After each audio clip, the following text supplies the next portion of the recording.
Hello friends, आज हम पढ़ेंगे पृथ्वी की दैनिक गति और वार्षिक गति के बारे में। तो देखिए, भूमध्य रेखा पर सूर्य की किरणें सीधी पड़ती हैं। सूर्य का उत्तरायण होना दक्षिणायन होना इस बात पर निर्भर करता है कि मौसम संबंधी घटनाएं वार्षिक गति के कारण होती हैं। तो चलिए यहाँ पे समझने का प्रयास करते हैं इस वेन डायग्राम के माध्यम से। पृथ्वी जो है सूर्य की परिक्रमा एंटी क्लॉकवाइज पश्चिम से पूर्व की तरफ करती है।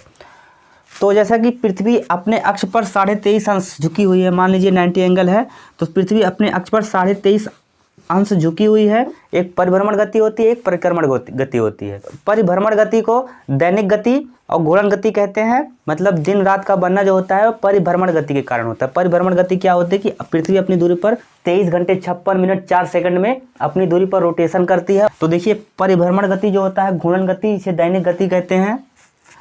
वो पृथ्वी अपनी दूरी पर 23 घंटे 56 मिनट और 4 सेकंड में एक चक्कर पूरा करती है, उसे परिभ्रमण गति कहते हैं। जबकि परिक्रमण गति, इसके साथ साथ परिक्रमण गति जो होती है वो सूर्य की परिक्रमा पृथ्वी 365 दिन। देखिए, उत्तरी गोलार्ध का हम बता रहे हैं और दक्षिण गोलार्ध में उसकी विपरीत घटनाएं होंगी। देखिए, उत्तरी गोलार्ध में 21 मार्च को और 23 सितंबर को दिन रात बराबर होते हैं। दिन रात उत्तरी गोलार्ध में भी दिन रात बराबर होगा, दक्षिणी गोलार्ध में भी दिन रात बराबर होगा। 21 मार्च और 23 सितंबर को दिन रात बराबर होते हैं। देखिए, 21 मार्च को बसंत विषु उत्तरी गोलार्ध का हम बता रहे हैं, 21 मार्च को बसंत विषु और 23 सितंबर को शरद विषु।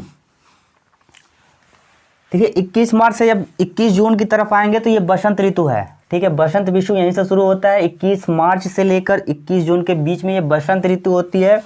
देखिए, 21 जून ग्रीष्म अयनान, 21 जून उत्तरी गोलार्ध में सबसे बड़ा जो दिन होगा उत्तरी गोलार्ध में 21 जून का होगा और सबसे छोटी रातें 21 जून को सबसे छोटी रातें होंगी। वहीं इसके विपरीत दक्षिणी गोलार्ध में 21 जून को दक्षिणी गोलार्ध में सबसे छोटा दिन होगा। इसके विपरीत सबसे छोटा दिन होगा और सबसे बड़ी रातें 21 जून को दक्षिणी गोलार्ध में होगी। जबकि उत्तरी गोलार्ध में सबसे बड़ा दिन 21 जून को और सबसे छोटी रात 21 जून को होती है। ठीक है, तो सबसे बड़ा दिन 21 जून को उत्तरी गोलार्ध में होता है, जिसे ग्रीष्म अयनान कहते हैं। फिर उसके बाद ग्रीष्म ऋतु, यहाँ पे देखिए शरद विषु, 23 सितंबर को शरद विषु दिन रात बराबर होते हैं। जैसा कि मैंने बताया, 21 मार्च और 23 सितंबर को दिन रात बराबर होते हैं। वही प्रक्रियाएं दक्षिण गोलार्ध में हैं, क्योंकि देखिए दिन रात बराबर यहाँ भी हैं तो वहाँ भी होंगी इस तारीख को, 21 मार्च और 23 सितंबर को।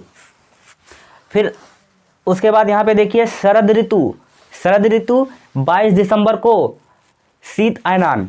यहाँ पे ग्रीष्म अयनान 21 जून को और 22 दिसंबर को शीत अयनान। सबसे छोटा दिन 22 दिसंबर को उत्तरी गोलार्ध में सबसे छोटा दिन और सबसे बड़ी रातें होती हैं।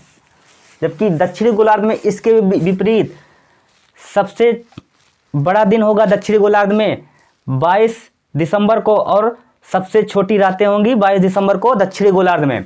उत्तरी गोलार्ध में, ये उत्तरी गोलार्ध का इसके विपरीत दक्षिणी गोलार्ध में प्रक्रियाएं होती हैं। 22 दिसंबर को सबसे छोटा दिन और सबसे बड़ी रातें होती हैं। 22 दिसंबर को सबसे छोटा दिन और सबसे बड़ी रातें होती हैं।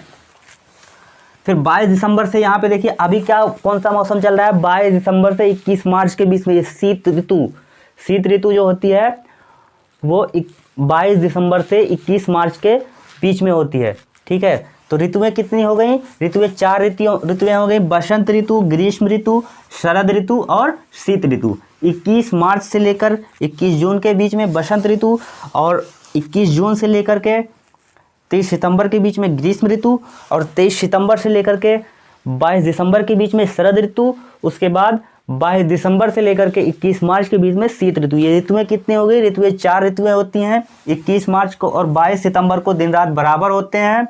उत्तरी गोलार्ध में देखिए 21 मार्च को बसंत विषु के नाम से जाना जाता है, पूछा जाता है। 21 मार्च को बसंत विषु और 23 सितंबर को शरद विषु। देखिए 21 जून को ग्रीष्म अयनान, ये पूछा जाता है 21 जून को ग्रीष्म अयनान और 22 दिसंबर को शीत अयनान। 21 जून को सबसे बड़ा दिन उत्तरी गोलार्ध में सबसे बड़ा दिन होगा और सबसे छोटी रातें होती हैं। जबकि दक्षिणी गोलार्ध में 21 जून को सबसे बड़ी रात और सबसे छोटा दिन होगा। इसके विपरीत में दक्षिणी गोलार्ध में 21 जून को। तो अभी मैं यहाँ पे उत्तरी गोलार्ध के बारे में बता रहा हूँ। फिर वहीं पे देखिए 22 दिसंबर को सबसे छोटा दिन और सबसे बड़ी रातें 22 दिसंबर को होती हैं, जिसे शीत अयनान कहते हैं। उत्तरी गोलार्ध की बात कर रहे हैं। और दोस्तों जैसा कि आप लोगों ने यहाँ पे देखा कि घूर्णन गति जिसे दिन रात का बनना होता है, पृथ्वी अपनी दूरी पर 23 घंटे 56 मिनट और 4 सेकंड में रोटेशन करती है। ये वो वार्षिक गति मौसम का बदलना, जो ये 4 ऋतुएं हो गई, मौसम का बदलना, ये परिक्रमण गति के कारण होता है। ये परिक्रमण गति के कारण होता है। दोस्तों आशा करते हैं आपको वीडियो पसंद आई होगी। वीडियो पसंद आई तो वीडियो को लाइक करिए, चैनल को सब्सक्राइब करके बेल आइकन को प्रेस करना बिल्कुल मत भूलिए। मिलते हैं किसी नेक्स्ट वीडियो में किसी नए टॉपिक के साथ। तब तक के लिए जय हिंद, वंदे मातरम।